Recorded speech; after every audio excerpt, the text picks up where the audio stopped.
আজকে আপনাদের এমনই একটা রেসিপি বানিয়ে দেখাবো বন্ধুরা, চিকেন দিয়ে শসার রেসিপি। নমস্কার বন্ধুরা, চলে এসেছি রুমা কিচেন উইথ ফুড চ্যানেলে দারুণ একটা জমজমাটি রেসিপি নিয়ে। আজকে আপনাদের নতুন ধরনের নতুন রেসিপি বানিয়ে দেখাবো। আজকে যে রেসিপিটা বানাবো বলেছিলাম আপনাদের, এখানে নিয়েছি পাকা শসা। আজকে পাকা শসা দিয়ে আজকে চিকেন কষা বানিয়ে দেখাবো। শসাগুলো খুব ভালো করে কেটে নেব।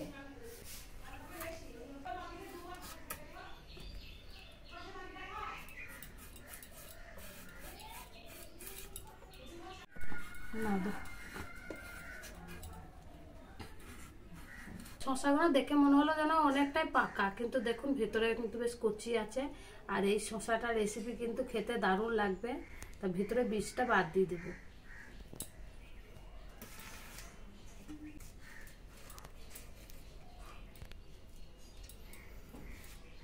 এইভাবে করে কেটে নেব শসা।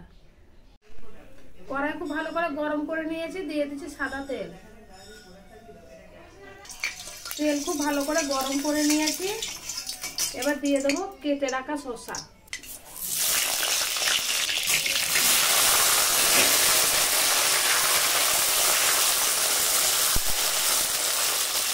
দিয়ে দিচ্ছি অল্প একটু হলুদ।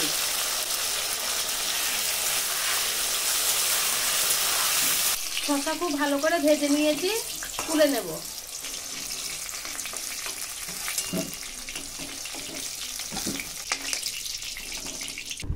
শসা আমি এভাবে করে ভেজে নিয়েছি।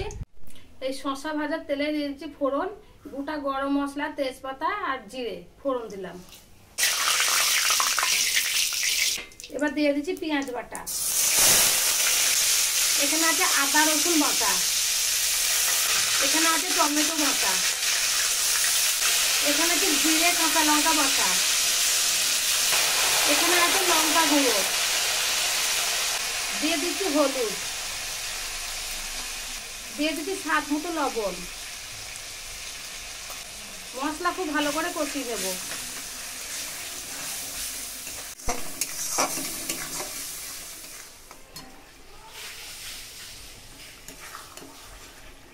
মাংস খুব ভালো করে কষিয়ে নেব।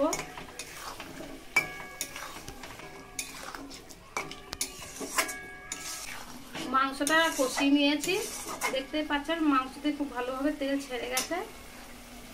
এবার দিয়ে দেবো ছোলার ডাল। এখানে ছোলার ডালটা খুব ভালো করে ধুয়ে পরিষ্কার করে নিয়েছি, দিয়ে দিচ্ছি।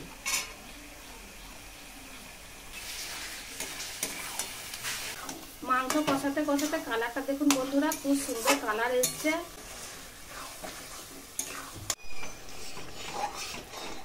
মাংস খুব ভালো করে কষিয়ে নিয়েছি, এবার দিয়ে দিচ্ছি ভেজে রাখা শসা।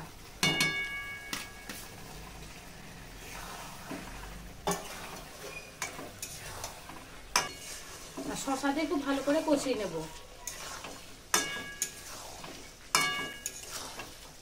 চিকেন শসা খুব ভালো করে কষিয়ে নিয়েছি, এবার দিয়ে দিচ্ছি সেদ্ধ হওয়ার জন্য জল।